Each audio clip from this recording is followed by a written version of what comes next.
मागील अनेक दिवसांपासून राष्ट्रवादी विलीनीकरणावर चर्चा सुरू आहे। मात्र या विलीनीकरणाच्या चर्चेला आता ब्रेक लागण्याची शक्यता आहे।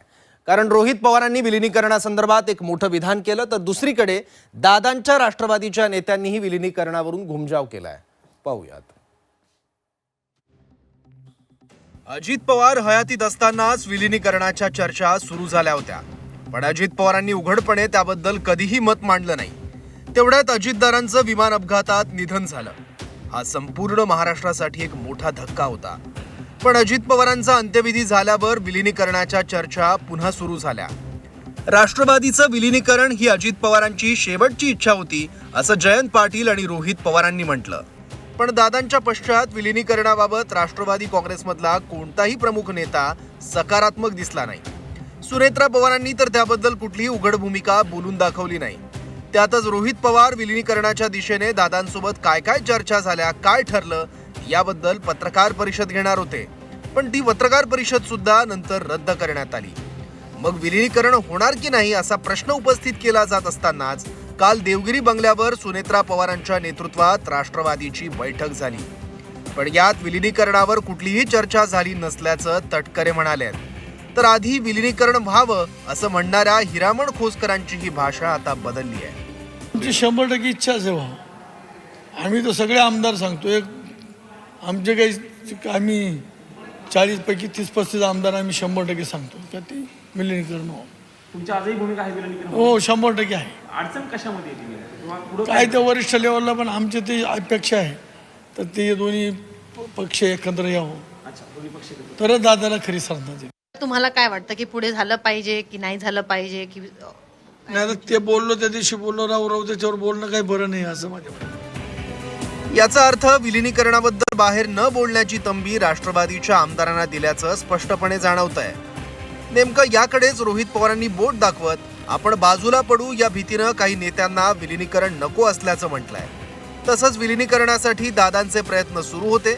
दादा गेल्यानंतर आता आमच्याकडूनही या विषयाला पूर्णविराम लागल्याचं रोहित पवार म्हणाले आहेत। सोपा विषय आहे की अजितदादा जेव्हा केव्हा भेटायचे ते जयंत पाटील साहेबांच्या घरी भेटायचे।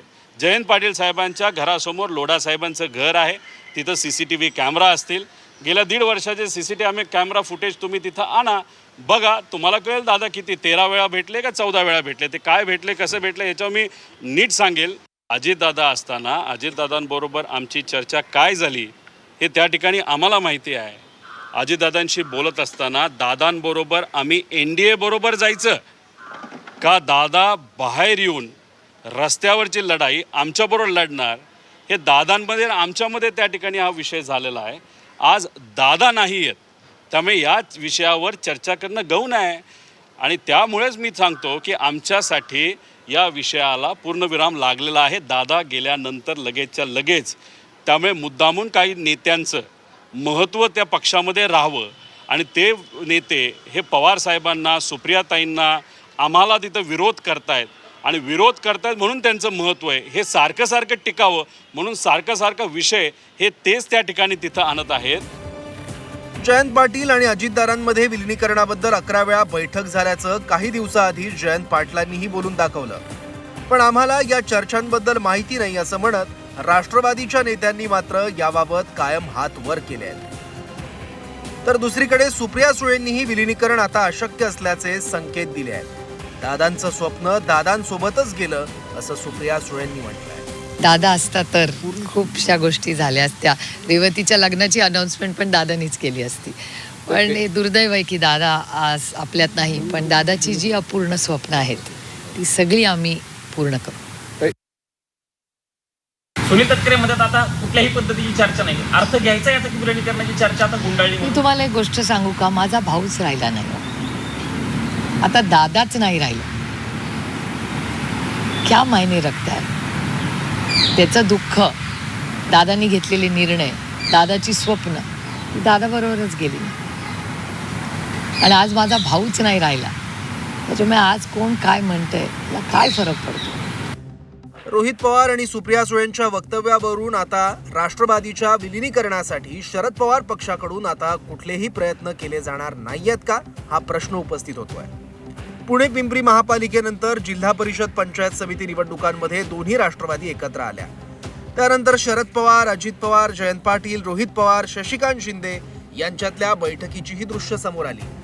पण दादांच्या अचानक झालेल्या एक्झिट नंतर अनेक प्रश्न अनुत्तरित आहेत. दावे प्रतिदावे केले जात असताना विलिनीकरण खरंच होणार होतं का? ते कुठल्या अटी शर्तींसह होणार होतं? दादा सरकारमधून बाहेर पडणार होते की शरद पवारांचा पक्ष सत्तेत सहभागी होणार होता? या प्रश्नांची उत्तरं सध्या तरी मिळण्याची शक्यता दिसत नाहीये, कारण आता विलिनीकरणाची शक्यता धूसर झाली आहे. ब्युरो रिपोर्ट, झी 24 तास, मुंबई.